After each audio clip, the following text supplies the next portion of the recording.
friends, this is Anjali Krishnan, Assistant Professor, PG Department of English, Don Bosco College, Kottayam. An introduction to the concept of Orientalism by Edward Said. Edward Said is best known for describing and conducting works on the concept of Orientalism, which he perceived as constellation of false assumptions underlying Western attitude towards the East. He describes the subtle and persistent Eurocentric prejudice against the Arab Islamic people and their culture. He argued that a long tradition of false and romanticized images of Asia and the Middle East in Western culture has served as an implicit justification for the Europe and America's colonial and imperial ambitions. He says that the Western writings about the Orient, the Eastern people, depicts it as weak, irrational, feminized other, contrasted with the rational, strong, masculine West. He suggests that these contrasts derive from the need to create difference between West and East. Said's Orientalism is a study of how the Western colonial powers of Britain and France represented North Africa and Middle Eastern lands in the late 19th and early 20th century. Moving to the major concepts in Orientalism. The first one, Orientalism constructs binary relations. The Orientalism divides world into two, the Orient and the Occident. Orient means the Eastern people, Occident, the Western people. And each is assumed to exist in opposition to the other. The Orient is conceived as being everything that the West is not. It is frequently described in a series of negative terms. Orient, the Eastern people are described in a series of negative terms that serve to propagate a sense of the West's superiority and strength. The West, on the other hand, is assumed as a cycle of knowledge and learning. Thus, Orientalism is considered, the place of Orient is considered as a place of ignorance and dark. Second point, Orientalism is a Western fallacy. Orientalism is first and foremost a fabricated construct, a series of images that comes to stand as the Orient's reality for those in the West and not for the Orient people. It is not an inert part of nature, but remember, man-made, a creation, an artificial creation fashioned by those in the West who presume to rule. The Western views of the Orient are not based on what is observed to exist in Oriental lands, but often results from the Western dramas, fantasies, and assumptions about Orient's reality. So, already it is a constellation of false assumptions of the Orient by the Western people. Thus, Orientalism may be fundamentally imaginative. Third point, the different Orientalisms, latent and manifest Orientalism.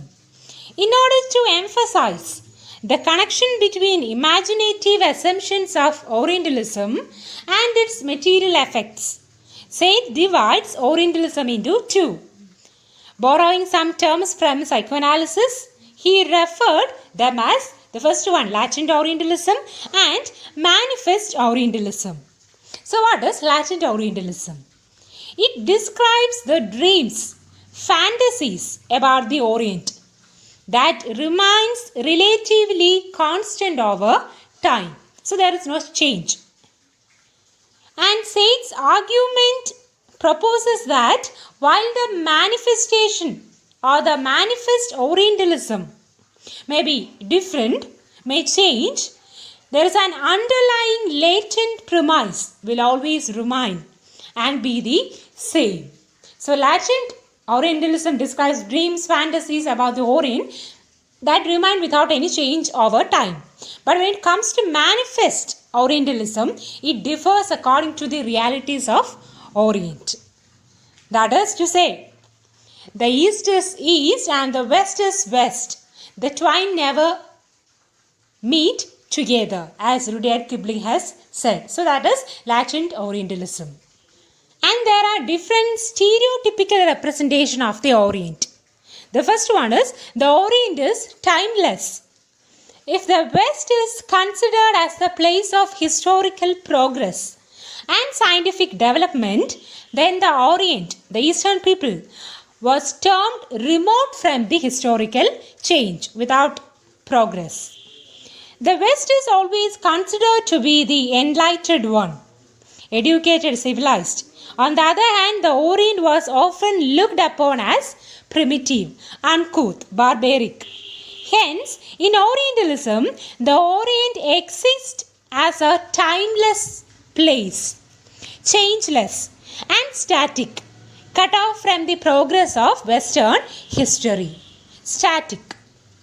Next one, Orient is strange. The Orient is not just different. It is oddly different, unusual, fantastic and bizarre. If the Occident is rational, sensible and familiar one, then the Orient is different, irrational, extraordinary and abnormal according to the Western people. Then Orientalism makes assumption about gender. The most popular gender stereotypes of Orientalism were the first one, the effeminate Oriental male, or the sexually exotic Oriental female. So the Oriental male was frequently or insufficiently manly and displayed foppishness that made him appear a parody of the gentle female sex, almost similar to the female one in the Oriental land. And the exotic Oriental female, the females in the Oriental land like Asia and Africa are like or depicted as nude or partially clothed in hundreds of Western works, was presented as immodest, active creature of sexual pleasure to a variety of mysterious exotic delights. So they are just a material element, an object of sexual pleasure. By Western standards, men are meant to be active and strong, and women are meant to be passive, moral, and chaste. So this is altogether different for the Western people. Next, Orientalism makes assumption about race. They appear in Western representation as examples of racial stereotypes. Stock figures included the murderous and violent Arab, the lazy Indian, and the inscrutable Chinaman. So, racializing categories like Arabian and Indian were defined within the general negative representational framework.